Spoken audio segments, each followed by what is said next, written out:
The Federal Attorney-General and Julia Gillard supporter Nicola Roxon joins us now in the studio. Good morning. Thanks for being here. What's your reaction to Kevin Rudd's resignation? Well, I think it's inevitable that this was going to happen. You know, we need this to finish. There's been obviously a lot of instability. I've been frustrated. I've been on the record many times as saying when we're talking about ourselves, it means we're not actually talking about what we're delivering as a government. And actually our record on that front is something that both Kevin and Julia should be incredibly proud of. But we cannot be in a position where you've got the leader of the team with everyone not necessarily kicking in the same direction. That just doesn't work. And I think the only good thing of what is a pretty unedifying sort of spectacle is that this now will be brought to a head. We'll be able to deal with it in the party and we'll be able to get on with focusing on the real job we've elected to do, which is to deliver improvements to the community. Wayne Swan and Stephen Conroy have been very candid in their comments over the last 12 hours. What do you think of Kevin Rudd's behaviour since the 2010 election? Well, I think it's been extremely unhelpful. I do believe that Kevin has got something that no one can ever take away from him, and that's he led us to a victory. I think we achieved some amazing things with Kevin as the leader, but ultimately we did a very dramatic thing in 2010, which was change leaders, because he was very difficult to work with. There were a lot of challenges we really need now, having made that choice. People might say that we were too polite ultimately about the way we did it. We didn't air all our dirty linen then. I don't really want to air it now, but the truth is that decision was made for very strongly held reasons that I think are just as important now. Government has to be able to function properly so that we can deliver for the community. When you say difficult to work with, how did that express itself?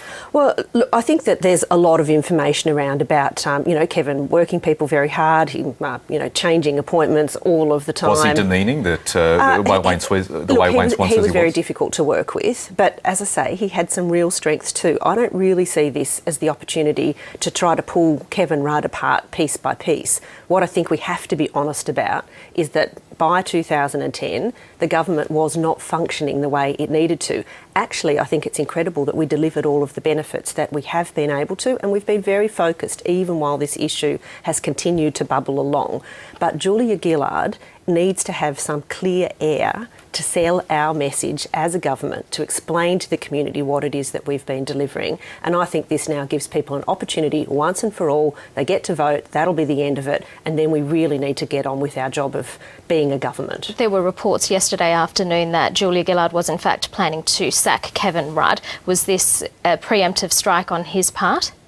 Well, I mean, those are questions that you'd have to put to him or to the Prime Minister. I think ultimately everybody knows that Kevin would like his job back. I understand why personally he might want to, but Julia has that job. She's been doing a really good job despite all of the diversions and distractions. And I think we need to get out of this idea that Kevin is a messiah who will deliver an election back to us. That is just, I think, fanciful, and we have to be able to operate as a government to deliver benefits to people, and the less we are talking about each other. Now, obviously that's not going to work for the next couple of days, but the truth is we need to lance a boil, we need to make a decision, and then whatever the outcome, we have to have the maturity to get on with the job of government. Were government ministers pushing her to take some kind of action and to in fact sack Kevin Rudd? I think everybody has been frustrated that when we get a bit of a run on some good projects that are delivering to the community, that we can easily be distracted by leadership tussles or criticisms. Ultimately, if you want to be part of a team, government is a serious business. If you want to be part of the team, you have to be able to work in a team. A government is bigger than any one person, and if you can't actually work together in a team, then you shouldn't be there. Did you speak to Julia Gillard about this issue? I've spoken to Julia a lot over the last 12 months. What was your advice to her? I speak to her about lots of things. I haven't spoken to her particularly. I haven't spoken to her since Kevin's announcement yesterday, for example. I've always been a strong supporter of hers, but I don't think we should take away from the good work that Kevin did. But the truth is, it was an extraordinary decision in 2010. It was made for good reasons. People are trying to be polite, not to have to go through the entrails of that.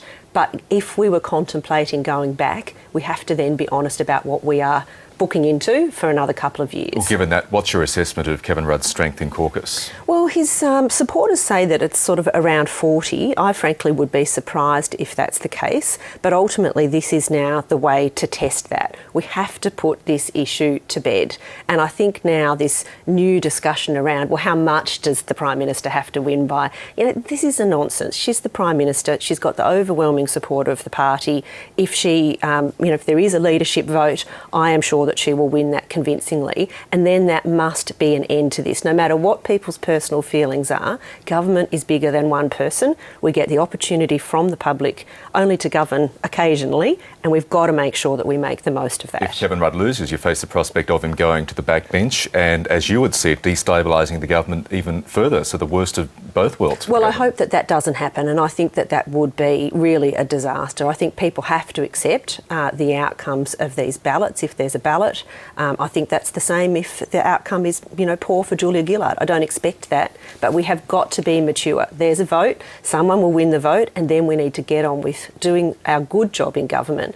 It's amazing that our education reforms are being discussed, that this work is still happening, and that's because Julia has a different approach. She trusts ministers to do their work, we get on and do it, we deliver it, but we're not getting much air to actually explain that good work while this leadership battle is still on. Is this faceless men jibe from Kevin Rudd going to stick? Well, I'm not a man and I'm not faceless, and I don't think that it would be good for the country to have Kevin be the Prime Minister again. I think people are in an unusual situation where they're putting their names to this issue, and I think that that's difficult. People want to be able to be respectful of the successes that Kevin had as the Prime Minister, and I want to now be able to get on with the job of working with Julia Gillard, who has fixed up a lot of the challenges, frankly, that Kevin left us, and make sure that we now can deliver more for the community. Doesn't this all play into Tony Abbott's hands, though? He's now latched onto the faceless men comment and said that this government is unfit to lead the country. Well, I think that is Tony Abbott's favourite comment, no matter what happens, to be honest. We're probably giving him a bit of material to work with at the moment, and I think that is not to our benefit. But look, Tony Abbott wants to make any sort of comments about this. That's really what we have to keep focused on. We need to make sure that a Labor government can keep delivering for the community. Otherwise, it's Mr Abbott that's the winner. And just very quickly and briefly before we go, if there is a ballot and Kevin Rudd loses by a fairly resounding margin next week, should he quit politics altogether, resign from Parliament?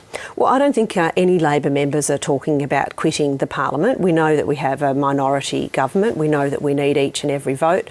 I don't think someone that's led the party and been the Prime Minister of a Labor government would do that to a Labor government, but I think we need to end the issue of this challenge. If he loses the challenge, then that is time to get on with other business.